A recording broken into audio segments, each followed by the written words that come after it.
नमस्कार साथियों, स्वागत है आप सभी का आपके अपने इस YouTube चैनल पर जिसका नाम है जीएस बूस्टर बाय अनूप और मैं हूं अनूप उपाध्याय। साथियों, 18 अगस्त 2026 यानी आज का दिन काठमांडू के सिंह दरबार में एक मुलाकात हुई। लेकिन सवाल सिर्फ इतना नहीं है कि भारतीय सेना प्रमुख जनरल धीरज सेठ नेपाल के प्रधानमंत्री बालेन शाह से क्यों मिले, क्योंकि बालेन शाह के सत्ता संभालने के बाद भारत से नेपाल पहुंचने वाले धीरज सेठ अब तक के सबसे वरिष्ठ भारतीय अधिकारी। और दिलचस्प बात यह है कि उनकी यात्रा की शुरुआत ही नेपाल से हुई, जहां राष्ट्रपति रामचंद्र पौडेल ने उन्हें नेपाली सेना के मानद जनरल की उपाधि दी। इसके बाद नेपाली सेना प्रमुख से मुलाकात हुई और फिर सीधे प्रधानमंत्री बालेन शाह से बातचीत हुई। तो क्या यह सिर्फ एक पुरानी सैन्य परंपरा और शिष्टाचार मुलाकात, या भारत बालेन शाह की नई सरकार के साथ नेपाल संबंधों को नए सिरे से सेट करने की कोशिश कर रहा है? और इस पूरी कहानी में गोरखा भर्ती, चीन और भारत नेपाल के पुराने सैन्य रिश्तों की भूमिका क्या है, आज इसी मुद्दे पर विस्तार पूर्वक चर्चा करेंगे। साथियों, चैनल पर पहली बार है तो चैनल को सब्सक्राइब करके बेल आइकन दबा दीजिएगा। वीडियो को अंत तक एकदम ध्यान से देखिएगा और फिर अपने विचारों को कमेंट के माध्यम से हम तक अवश्य पहुंचाइएगा। वीडियो पसंद आए तो इसे लाइक भी कर दीजिएगा और अपने मित्रों के साथ इसे शेयर भी कर दीजिएगा। तो चलिए शुरुआत करते हैं आज के सेशन का। और आज का टॉपिक आपके स्क्रीन पर है, पीएम बालेन शाह से मिले भारतीय सेना प्रमुख धीरज सेठ, मजबूत होंगे रिश्ते या मजबूत होंगे संबंध। यहीं से चर्चा की शुरुआत होगी। सिंह दरबार की तस्वीर आपकी स्क्रीन पर है। बालेन से क्यों मिले, मुलाकात आखिर क्यों हुई? साथियों, 18 अगस्त की दोपहर काठमांडू के सिंह दरबार में भारतीय सेना प्रमुख जनरल धीरज सेठ प्रधानमंत्री बालेन शाह से मिलने पहुंचे।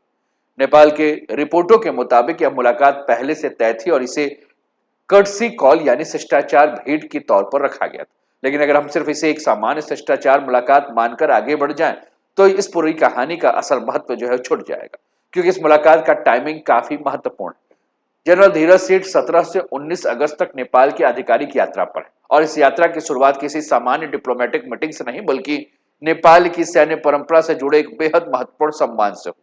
17 अगस्त को राष्ट्रपति रामचंद्र पौडेल ने उन्हें नेपाली सेना के मानद जनरल की उपाधि प्रदान की। यानी एक तरफ नेपाल भारत के सेना प्रमुख को अपनी सेना का मानद जनरल बनाकर दोनों देशों की सेनाओं के पुराने रिश्ते को सम्मान दे रहा है, तो दूसरी तरफ उसी यात्रा में भारतीय सेना प्रमुख नेपाल के सेना प्रमुख जनरल अशोक राज सिंहदेल से मुलाकात करते हैं और फिर प्रधानमंत्री बालेन शाह से मिलते हैं।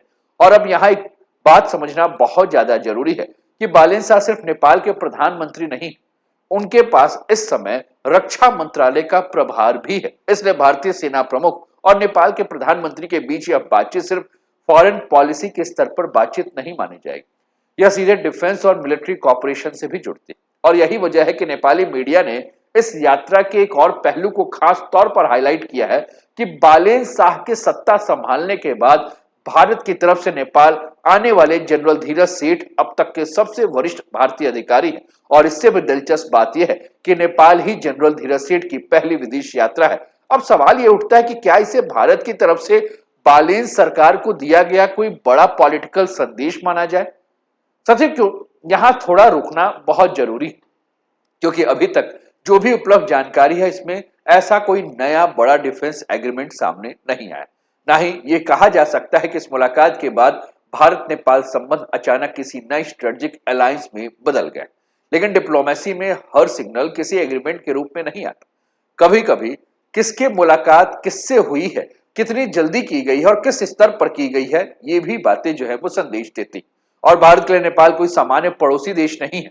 दोनों देशों की सेनाओं के बीच दशकों पुराने संबंध है। नेपाली अधिकारी भारत में ट्रेनिंग लेते हैं, दोनों सेनाएं संयुक्त अभ्यास करती हैं। गोरखा सैनिकों का रिश्ता दोनों देशों के मिलिट्री इतिहास का अहम हिस्सा है और दोनों देशों के सेना प्रमुखों को एक दूसरे के देश में मानद जनरल बनाने की परंपरा लंबे समय से चली आ रही। तो आज की कहानी को समझने के लिए हमें एक कदम पीछे जाना होगा। हमें जानना होगा कि आखिर भारत और नेपाल के सेनाओं के बीच में ऐसा कौन सा रिश्ता है जिस रिश्ते ने दोनों देशों को बहुत करीब जो है वो बांध कर रखा है, जिसे सरकारें बदलने के बावजूद लगातार बनाए रखा गया। और यही से हमारे कहानी का अगला हिस्सा शुरू होता है, भारत नेपाल का वह सैन्य रिश्ता जो सिर्फ सीमा और सुरक्षा से कहीं ज्यादा पुराना और गहरा है। साथियों, अगर आप भारत और नेपाल के रिश्ते को सिर्फ सीमा, व्यापार और राजनीति के नजरिए से देखेंगे तो इस मुलाकात की आधी कहानी ही समझ पाएंगे। क्योंकि भारत और नेपाल के बीच एक रिश्ता है जो दोनों देशों के सरकारों से भी पुराना और कई मामलों में अगर हम बात करें या कई मायनों में हम बात करें तो ज्यादा संस्थागत है। दोनों देशों की सेनाओं का रिश्ता, इस रिश्ते की एक बेहद अनोखी परंपरा है। भारत और नेपाल की सेना प्रमुखों को एक दूसरे की सेना में मानद जनरल की उपाधि दी जाती है और यही परंपरा इस बार भी दिखाई दे रही। 17 अगस्त को राष्ट्रपति रामचंद्र पौडौल ने जो है वो भारतीय सेना प्रमुख को जो है वह मानद उपाधि दी। जनरल धीरज सेठ को नेपाली सेना के मानद जनरल का सम्मान दिया गया और यह कोई आइसोलेटेड सेरेमनी नहीं। भारत और नेपाल के बीच यह परंपरा लंबे समय से चली आ रही। दोनों सेनाओं के बीच आपसी सम्मान और इंस्टीट्यूशनल रिलेशनशिप का प्रतीक माना जाता है। लेकिन सवाल है कि सेना के रिश्ते को इतना महत्व आखिर क्यों दिया जाता है? क्योंकि दोनों देशों की सेनाओं का संपर्क सिर्फ शीर्ष अधिकारियों की मुलाकात तक सीमित नहीं है। नेपाली सैन्य अधिकारी भारत के अलग अलग मिलिट्री ट्रेनिंग इंस्टीट्यूशन में ट्रेनिंग भी लेते रहे। दोनों देशों के बीच संयुक्त सैन्य अभ्यास होते हैं। डिजास्टर रिस्पॉन्स और मानवता के नाम पर या जो है वो कई क्षेत्रों में दोनों देशों के बीच में कॉपरेशन यानी कि समन्वय होता रहता है। और फिर आता है इस रिश्ते का सबसे भावनात्मक और शायद सबसे संवेदनशील हिस्सा, जिसे हम गोरखा सैनिक कहते हैं। साथियों, सालों से नेपाल के युवाओं ने भारतीय सेना में सेवा दी। यानी एक नेपाली परिवार का युवा भारत की सेना में भर्ती होता है, भारतीय सैनिक वर्दी पहनता है, भारतीय सेना की अलग अलग गोरखा रेजिमेंट में सेवा करता है। इसलिए भारत नेपाल मिलिट्री रिलेशनशिप सिर्फ कागजों पर बना डिफेंस कॉपरेशन नहीं है, इसके पीछे मानवीय रिश्ते की कई पीढ़ियां हैं। और यही वजह है कि जब भारत का आर्मी चीफ नेपाल जाता है तो वहां उसका स्वागत किसी सामान्य फॉरेन मिलिट्री डेलीगेशन की तरह नहीं होता है। 17 अगस्त को जनरल धीरज सेठ को नेपाली सेना की तरफ से गार्ड ऑफ ऑनर दिया गया और इसके बाद उन्होंने नेपाली सेना मुख्यालय में जनरल अशोक सिकदल के साथ बायलैटरल मीटिंग की। दोनों पक्षों ने लंबे समय से चले आ रहे मिलिट्री रिलेशनशिप को और मजबूत करने और आपसी कॉपरेशन के विभिन्न मुद्दों पर भी बातचीत की। और यहाँ एक बहुत महत्वपूर्ण बात समझने की आवश्यकता है कि भारत और नेपाल के बीच यह मिलिट्री रिलेशनशिप किसी एक सरकार की देन नहीं। सरकारें बदलती रहती हैं। नेपाल में राजशाही खत्म हुई, लोकतंत्र आया, सरकारें बदली, राजनीतिक दल बदले, लेकिन दोनों सेनाओं के बीच इंस्टीट्यूशनल कांटेक्ट बना रहा और यही सबसे बड़ी ताकत है। लेकिन आज इस पुराने मिलिट्री रिलेशनशिप के सामने एक नया सवाल भी खड़ा है और वो सवाल है गोरखा युवाओं के भारतीय सेना में भर्ती को लेकर। साथियों, अगर हम गोरखा युवाओं के भारतीय सेनाओं में भर्ती की बात करें तो पिछले कुछ वर्षों से नेपाल से भारतीय सेना में नई भर्ती का मुद्दा अटका हुआ है। और इस यात्रा से ठीक पहले नेपाल के पोखरा में पूर्व गोरखा सैनिकों और समर्थकों ने भारतीय सेना में नेपाली युवाओं की भर्ती फिर शुरू करने की मांग को लेकर प्रदर्शन भी किया। यानी जिस समय भारत के आर्मी चीफ नेपाल पहुंचे उसी समय नेपाल के अंदर गोरखा रिक्रूटमेंट का मुद्दा फिर से चर्चा में था। अब कहानी अचानक ज्यादा दिलचस्प हो जाती, क्योंकि सवाल ये नहीं कि भारत और नेपाल की सेनाओं के रिश्ते अच्छे हैं या नहीं, वो तो दशकों से अच्छे रहे। सवाल यह है कि क्या बालेन शाह के नए राजनीतिक दौर में इस पुराने मिलिट्री रिलेशनशिप को किसी नए रास्ते पर ले जाया जा सकता है। और इसका सबसे बड़ा टेस्ट शायद वही मुद्दा होगा जिसका नाम आपने अभी सुना, और वो है गोरखा भर्ती, क्योंकि आगे की कहानी यहीं से शुरू होती है। साथियों, अब इस पूरी कहानी का सबसे संवेदनशील हिस्सा है जिस पे हम बात करने वाले हैं, और वो हिस्सा है गोरखा भर्ती का। गोरखा भर्ती का सवाल है साथी, क्योंकि भारत और नेपाल की सेनाओं के रिश्ते की सबसे मजबूत कड़ी सिर्फ परंपरा नहीं रही, इसके पीछे हजारों नेपाली परिवारों की कई पीढ़ियों की भारतीय सेना से जुड़ाव भी रहा। लेकिन पिछले कुछ वर्षों से इस परंपरा में एक बड़ा ब्रेक आया। नेपाल से भारतीय सेना में नई गोरखा भर्ती लंबे समय से रुकी हुई और इसकी पृष्ठभूमि में पहले कोविड के कारण भर्ती प्रक्रिया शामिल प्रभावित हुई थी। फिर 2022 में भारत की अग्निपथ योजना लागू जो है वो किया गया। नेपाल सरकार ने नई व्यवस्था के तहत भर्ती को लेकर आपत्ति जताई, प्रक्रिया आगे नहीं बढ़ पाई। और यहाँ विवाद समझना जरूरी इसलिए भी है क्योंकि भारत की अग्निपथ योजना में सैनिकों की भर्ती 4 साल की सेवा अवधि के लिए होती है, जिसमें चयनित अग्निवीरों के एक हिस्से को आगे स्थायी सेवा का अवसर मिलता है। भारत का तर्क है कि जब भारतीय युवाओं की भर्ती इसी प्रणाली के तहत हो रही है तो नेपाली युवाओं के लिए अलग भर्ती व्यवस्था बनाना आसान नहीं होगा। लेकिन नेपाल में सवाल कुछ और है। वहां इस बात को लेकर चिंता रही है कि गोरखा भर्ती की पुरानी व्यवस्था और नए अग्निपथ मॉडल के बीच तालमेल कैसे बनेगा। और यही वजह है कि यह मामला सिर्फ एक नौकरी की वैकेंसी का मामला नहीं रह गया, ये रोजगार भी है, सैन्य परंपरा भी है और भारत नेपाल के बीच एक पुराने इंस्टीट्यूशनल रिलेशनशिप का हिस्सा भी है। और अब कहानी में एक नया ट्विस्ट आया। भारतीय सेना प्रमुख धीरज सेठ के नेपाल के दौरे से कुछ दिन पहले ही पोखरा में पूर्व गोरखा सैनिकों और उनके समर्थकों ने प्रदर्शन किया और उनकी मांग बिल्कुल स्पष्ट थी कि नेपाली युवाओं के लिए भारतीय सेना में भर्ती को फिर से शुरू किया जाए। प्रदर्शनकारियों ने स्थानीय प्रशासन के जरिए नेपाल सरकार को ज्ञापन भी दिया। उनका कहना है कि नेपाल में ऐसे युवा हैं जो भारतीय सेना में जाना चाहते हैं, लेकिन भर्ती बंद होने के कारण उन्हें इस अवसर का लाभ नहीं मिल पा रहा। और यहाँ एक बेहद दिलचस्प बात सामने आती है कि प्रदर्शन करने वाले कुछ पूर्व गोरखा सैनिकों का तर्क है कि नेपाली युवाओं के लिए भारतीय सेना की नौकरी विदेश में मिलने वाली अस्थायी नौकरी का एक बेहतर विकल्प हो सकता है। यानी नेपाल के अंदर इस मुद्दे को सिर्फ भारत नेपाल डिप्लोमेसी के चश्मे से नहीं देखा जा रहा। यह नेपाल के युवाओं के रोजगार और भविष्य से भी जुड़ा हुआ मामला है। इसलिए धीरज सेठ का नेपाल दौरा आते ही गोरखा भर्ती फिर से चर्चा में आ गया। लेकिन यहाँ एक महत्वपूर्ण सावधानी भी जरूरी है। अभी तक ऐसा कोई आधिकारिक प्रमाण सामने नहीं आया है जिसमें बालेन शाह और धीरज सेठ की 18 अगस्त की मुलाकात में गोरखा भर्ती पर कोई भी समझौता हुआ हो या कोई भी बातचीत हुआ। यहां तक कि नेपाली सेना प्रमुख के साथ हुई बातचीत के बाद भी इस मुद्दे पर कोई सार्वजनिक घोषणा अभी तक सामने नहीं आई। इसलिए कहना कि भर्ती अब तुरंत शुरू होने वाली है फिलहाल एक अटकल होगी। लेकिन इसका मतलब ये भी नहीं है कि मुद्दा महत्वहीन है, क्योंकि पहली बार इस विजिट के आसपास तीनों बातें एक साथ दिखाई दे रही हैं। एक तरफ भारतीय सेना प्रमुख का नेपाल दौरा, दूसरी तरफ नेपाल में गोरखा भर्ती दोबारा शुरू करने की मांग और तीसरी तरफ नई नेपाल सरकार के सामने इस पुराने विवाद को संभालने की चुनौती। अब असली सवाल यही है कि क्या बालेन शाह की सरकार इस मुद्दे को कोई रास्ता निकाल सकती है, और अगर निकालती है तो क्या इसका असर सिर्फ गोरखा युवाओं की भर्ती पर पड़ेगा या फिर यह भारत और नेपाल के बीच उस पुराने भरोसे को मजबूत कर सकता है जो पिछले कुछ वर्षों से इस मुद्दे के कारण कमजोर पड़ा हुआ है। लेकिन बालेन शाह के लिए चुनौती सिर्फ गोरखा भर्ती तक सीमित नहीं है साथियों, क्योंकि नेपाल की नई सरकार को एक साथ भारत के साथ रिश्ते भी संभालने हैं और अपने स्ट्रेटेजिक इंडिपेंडेंस भी बनाए रखने। और यहीं से हमारी कहानी मिलिट्री डिप्लोमेसी से निकलकर बालेन शाह की फॉरेन पॉलिसी बैलेंसिंग तक पहुंच जाते। उम्मीद है कि आपको अभी तक की हो रही चर्चा समझ में आ रही होगी। कैसा लग रहा है चर्चा, और अभी तक आपने चैनल को सब्सक्राइब किया कि नहीं ये जरूर बताएं। चर्चा कैसा लग रहा है ये भी बताइए, और सब्सक्राइब नहीं किया तो कर दो मेरे दोस्त यार, क्या आपका साथ रहेगा, सब्सक्राइब करने में क्या जा रहा है, मात्र 2 सेकंड।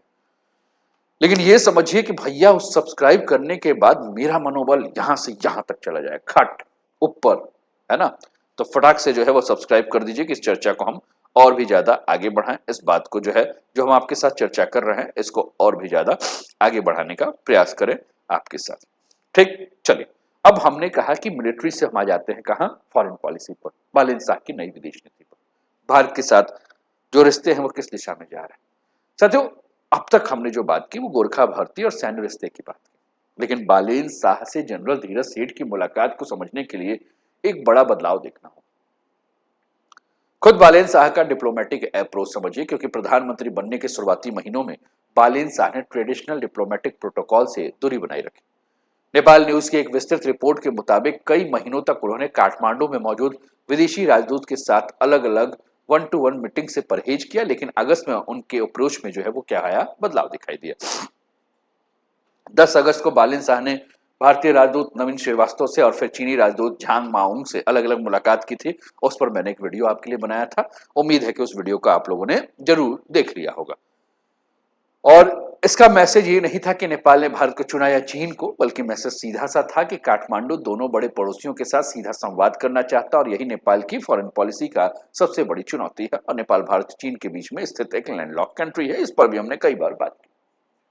लेकिन साथियों इसके लिए नेपाल को क्या चाहिए, दोनों देशों के साथ संबंध अलग, मतलब संबंध जरूरी है और साथ साथ में संबंधों की प्रकृति अलग। भारत के साथ नेपाल का रिश्ता ओपन बॉर्डर है, व्यापार है, रोजगार, संस्कृति है, लोगों की आवाजाही, धर्म है, सुरक्षा, ये सबसे। चीन के साथ इंफ्रास्ट्रक्चर है, कनेक्टिविटी है, इन्वेस्टमेंट है, स्ट्रेटेजिक एंगेजमेंट है, यही सब। इसलिए काठमांडू के लिए सवाल ये नहीं कि इंडिया है चाइना, सवाल क्या है, इंडिया और चाइना दोनों के साथ अपने नेशनल इंटरेस्ट को कैसे बैलेंस किया जाए, इस पर बात करना। और इसी संदर्भ में 18 अगस्त आज की जो मुलाकात है उसको देखना ज्यादा सही है। भारतीय सेना प्रमुख प्रधानमंत्री से मिलना एक एंगेजमेंट है जो नेपाल की नई सरकार को यह बताता है कि भारत उसके साथ इंस्टीट्यूशनल डायलॉग बनाए रखना चाहता है। लेकिन दूसरी तरफ नेपाल भी यह सिग्नल दे सकता है कि उसके डिप्लोमेटिक ऑप्शन सिर्फ भारत तक सीमित नहीं है। साथियों याद कीजिए, कुछ दिन पहले बालेन शाह ने भारत और चीन दोनों के राजदूत से मुलाकात की। अब भारतीय सेना प्रमुख से मुलाकात हो रही, यानी अगस्त के महीने में नेपाल की डिप्लोमेसी में डायरेक्ट हाई लेवल एंगेजमेंट बढ़ता हुआ दिखाई दे रहा है। भारत ने भी अपना सिग्नल दिया। भारत ने बालेन शाह को कहा कि भैया हम आपको निमंत्रण दे रहे हैं, आप नई दिल्ली आइए। और जल्दी से जल्दी जो है वो भारत की यात्रा पे आई, तो इससे एक तस्वीर बनती है कि काठमांडू बातचीत के दरवाजे खोल रहा है, नई दिल्ली भी एंगेजमेंट बढ़ाना चाह रहा है, लेकिन दोनों के बीच रिलेशनशिप का भविष्य इस बात के ऊपर निर्भर करेगा कि बातचीत किन प्रैक्टिकल मुद्दों पर पहुंचती है। क्योंकि डिप्लोमेसी में तस्वीरें और कर्टसी कॉल महत्वपूर्ण होते हैं, लेकिन असली परीक्षा उसके बाद शुरू होती है। क्या गोरखा भर्ती पर कोई रास्ता निकलता है? क्या डिफेंस कॉपरेशन आगे बढ़ता है? क्या बॉर्डर रिलेटेड डिसएग्रीमेंट को मैनेज करने के लिए पॉलिटिकल डायलॉग मजबूत होता है? और सबसे महत्वपूर्ण, क्या नेपाल और भारत और चीन, मतलब नेपाल भारत और चीन दोनों के साथ संबंध रखते हुए स्ट्रेटेजिक ऑटोनॉमी बनाए रख पाता है? और यहीं से एंट्री होती है किसकी? चीन फैक्टर की। क्योंकि नेपाल की इंडिया पॉलिसी को समझने के लिए सिर्फ दिल्ली और काठमांडू की यात्रा करना सही नहीं, बीच में हिमालय उस पार बीजिंग भी है।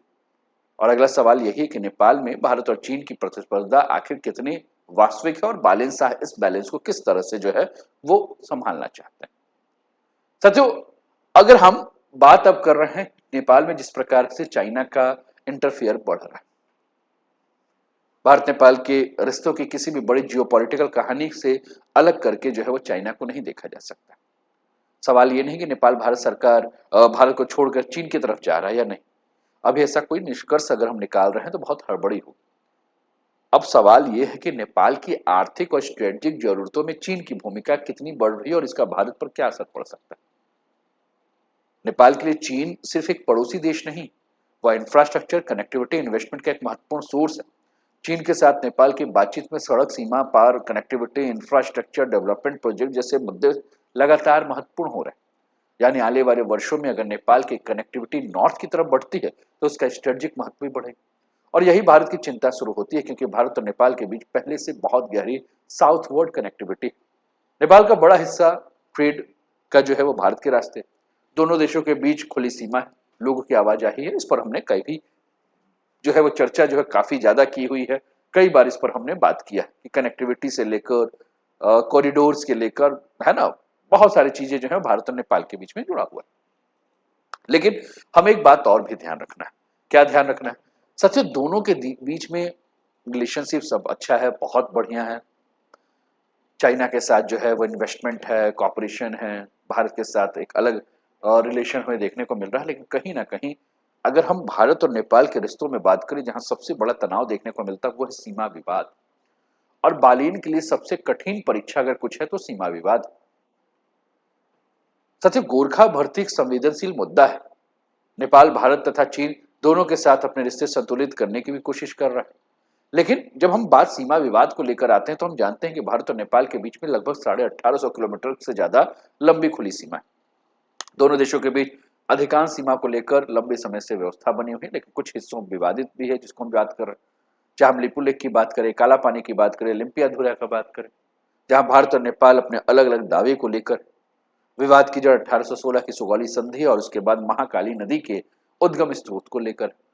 2026 में मुद्दा बहुत गर्म रहा जब मई में प्रधानमंत्री बालेन शाह ने नेपाली संसद में एक ऐसा बयान दिया जिसने दिल्ली और काठमांडू दोनों में काफी दोनों का ध्यान खींचा।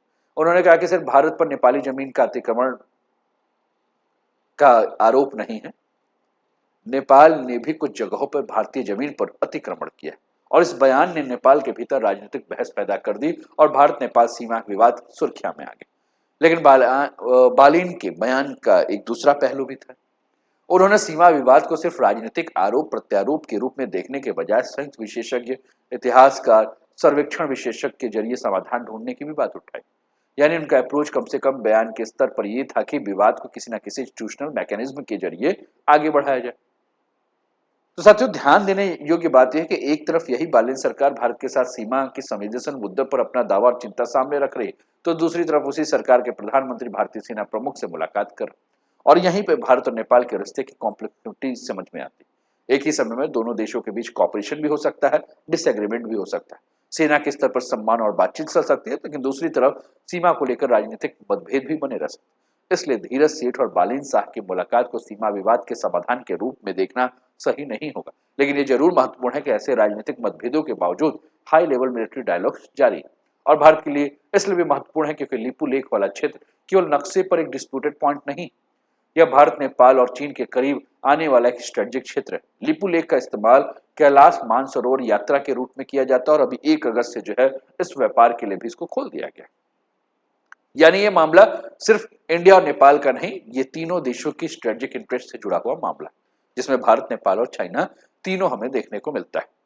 तो कुल मिलाकर अगर हम बात कर रहे हैं तो हम ये कह सकते हैं कि अभी की जो कंडीशन हमें देखने को मिल रही है, इस कंडीशन में अगर हम भारत नेपाल के रिश्तों की सबसे बढ़िया टेस्ट के बारे में अगर हम बात करें तो हम ये कह सकते हैं साथियों कि इस पूरी यात्रा के बाद व्यवहारिक रूप से आगे क्या हो सकता है, क्योंकि काठमांडू में मुलाकात हो गई, सम्मान मिल गया, दोनों सेनाओं के प्रमुखों ने बातचीत कर ली, लेकिन किसी भी रिश्ते की असली परीक्षा कैमरों के सामने नहीं बल्कि उसके बाद होने वाले फैसलों पर होती है।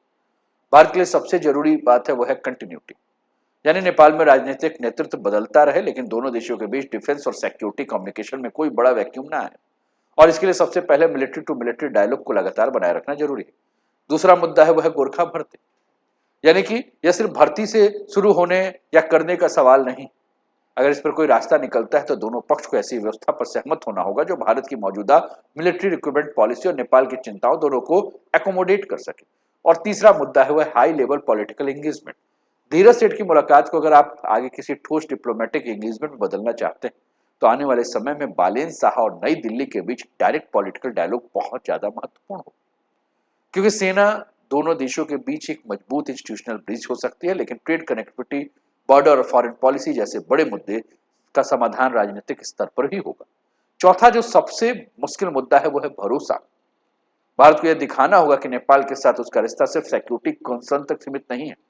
नेपाल को भी सुनिश्चित करना होगा कि उसके टेरिटोरियल और नेशनल इंटरेस्ट से जुड़े सवाल उठाने का मतलब भारत के साथ पूरे रिलेशनशिप को कमजोर करना नहीं है, और यही मैच्योर डिप्लोमेसी हो। तो कुल मिलाकर अगर हम बात कर रहे हैं साथियों, तो प्रश्न यही है कि क्या भारत और नेपाल के रिश्तों में एक नया अध्याय जो है वो शुरू हुआ? क्या भारत और नेपाल दोनों मिलकर बहुत सारे जो विवाद है, बहुत सारी जो शंकाएं हैं, उनको समाप्त करने की कोशिश कर रहे हैं? क्या जो भी डायलॉग्स हो रहे हैं दोनों देशों के बीच में, उन डायलॉग्स का कोई समाधान निकलेगा? क्योंकि भारत और नेपाल का रिश्ता इतना पुराना और गहरा है कि किसी एक सरकार के आने या जाने से किसी दिशा पूरी तरह से तय नहीं हो सकती, लेकिन हर नई सरकार इस रिश्तों को एक नया अर्थ जरूर देगी। अब बालेन शाह के सामने यही परीक्षा है कि भारत के साथ पुराने भरोसे को बनाए रखते हुए नेपाल की अपनी स्ट्रेटेजिक इंडिपेंडेंस को कितना मजबूत किया जा सकता है, और आने वाले महीनों में इसका जवाब मिलेगा। फिलहाल इतना जरूर कहा जा सकता है कि धीरज सेठ की काठमांडू यात्रा खत्म हो गई है, लेकिन भारत नेपाल रिश्तों की अगली कहानी शायद अब शुरू हुई। आपको क्या लगता है? आप अपने विचारों को कमेंट के माध्यम से हम तक अवश्य पहुंचाएं, और कैसा लगा सेशन ये भी जरूर बताएं। अभी तक चैनल को सब्सक्राइब नहीं किया, सब्सक्राइब कर दीजिए, वीडियो को लाइक नहीं किया, लाइक कर दीजिए, शेयर नहीं किया, शेयर कर दीजिए, और अपना ध्यान रखिए, स्वस्थ रहिए, मस्त रहिए, तंदुरुस्त रहिए, खेलते मुस्कुराते जीवन का आनंद लीजिए। जय हिंद, जय भारत।